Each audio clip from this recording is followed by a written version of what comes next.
আমাৰ প্ৰাণৰ মানুহজনৰ বাবে, তেওঁৰ আদৰ্শৰ বাবে, তেওঁৰ সপোনবোৰৰ বাবে আৰু তেওঁৰ ভাল পোৱা কামবোৰেৰে আমি সকলোৱে একেলগে মিলি আগবাঢ়ি যাব লাগিব, তেওঁক চলাই নিব লাগিব।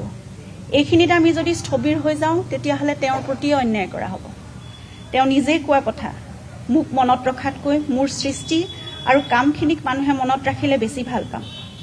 তেওঁ আৰু কৈছিলে যে দুঃসময়ৰ মাজতো আমি আমাৰ কৰ্ম কৰি যাব লাগিব।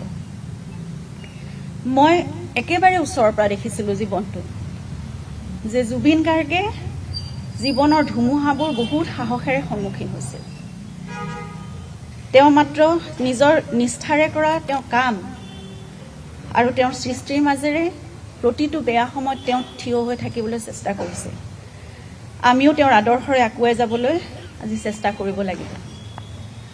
জুবিন সকলো অসমীয়াৰ প্ৰাণে প্ৰাণে চিৰকাল আছিল, আছে আৰু থাকিবই।